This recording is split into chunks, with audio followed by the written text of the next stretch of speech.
Hello hi namaste అందరికీ welcome to Dimple Chona channel. Actually చాలా long back video తీసాను, మళ్ళీ ఈరోజు తీద్దామని చెప్పేసి ఫుడ్ క్రేవింగ్స్ లాగా. ఈరోజు స్పెషల్ ఏంటంటే డెజర్ట్ ప్రిపేర్ చేద్దామని బ్రెడ్తో. సో దానికి ఎలా ప్రిపేర్ చేద్దాము, once you have a look on that. Bread, custard powder, milk. Actually milk మీకు ఏదైనా పర్లేదు, సో ఆవు పాలన్నా సరే ఓకే ఏదైనా. సో నేనైతే ప్యాకెట్ పాలు తీసుకున్నాను. సో బాదం, కాజు, షుగర్.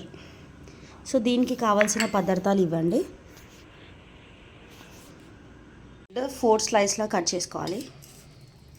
మీ ఇష్టం, 6 సైజ్ అన్నా ఓకే. మేము ఒక 6 సైజ్లా కట్ చేసుకున్నాం. ఇలా 4 సైజ్లా కట్ చేసుకోవాలి. ఫ్రై అయ్యాక ఇట్లా ఇట్లా చేసుకోవాలి బ్రెడ్.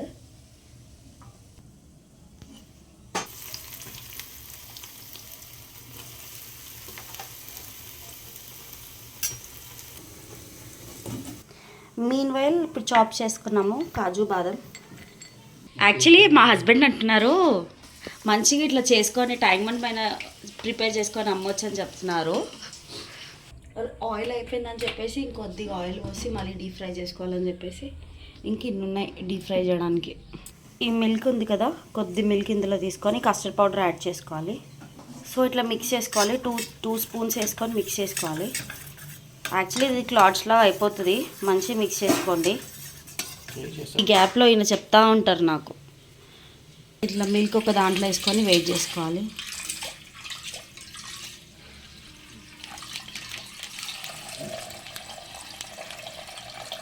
ఒక బౌల్లో వేసుకొని వెయిట్ చేసుకొని హీట్ అయ్యాక ఈ కస్టర్డ్ పౌడర్ ఇందులో వేసుకోవాలి.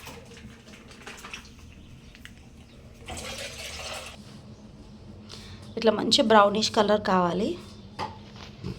ఈ గ్యాప్లో మా పాప పడుకుంది.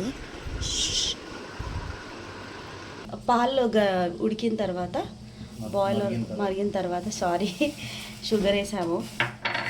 షుగర్ సరిపడా వేసుకోవాలి. 2 కప్పులు షుగర్ వేసుకున్నాము మాకు సరిపడా. కలిపిన కస్టర్డ్ పౌడర్ కొద్ది మిల్క్తో ఇప్పుడు ఇందులో మిక్స్ చేసేయాలి.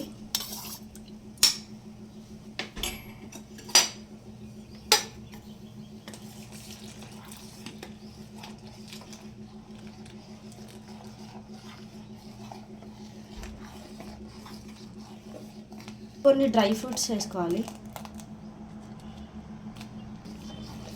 ఇలా ఒకసారి కలుపుకొని కొంచెం చల్లారాక, అంటే గోరువెచ్చగా చల్లారాలి. గోరువెచ్చగా చల్లారాక సర్వ్ చేసుకోవాలి. మనం స్టవ్ ఆఫ్ చేసి కొద్దిగా చల్లారాక, గోరువెచ్చగా చల్లారాలి. మొత్తం చల్లారితే మంచి డిప్ కావు డీప్. సో గోరువెచ్చగా చల్లారాక, ఆల్రెడీ మరుగుతున్నాయి చూడండి, చల్లగా కావాలి, కొద్ది టైం పడుతుంది. తర్వాత మనం సర్వ్ చేసుకుందాం. మా హస్బెండ్ రిలాక్స్ అవుతున్నారు ఈ గ్యాప్లో. మా పాప లేచింది, వాళ్ళ డాడీతో ఆడుకుంటుంది.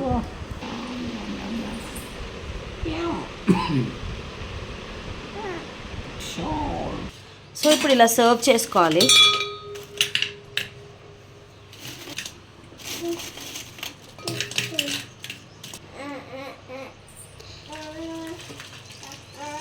ఇందులో మంచి డిప్ అవ్వాలి. డిప్ అయ్యాక మళ్ళీ ఇంకొక రౌండ్.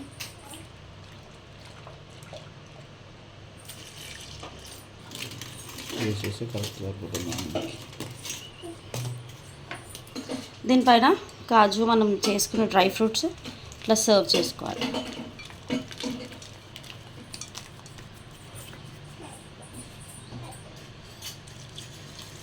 రిమైనింగ్ పాలతో డిప్ చేసుకొని మంచి డిప్ అయ్యాక చలో మన డెజర్ట్ రెడీ. ఇలా డీప్ అయ్యాక మంచిగా ఇప్పుడు సర్వ్ చేసుకుందాము.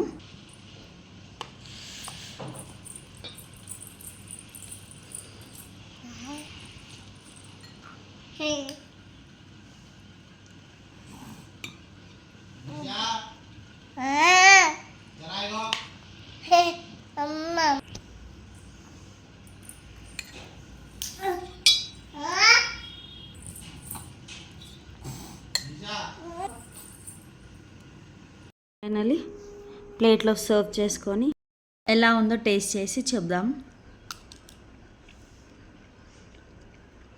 It's too yummy.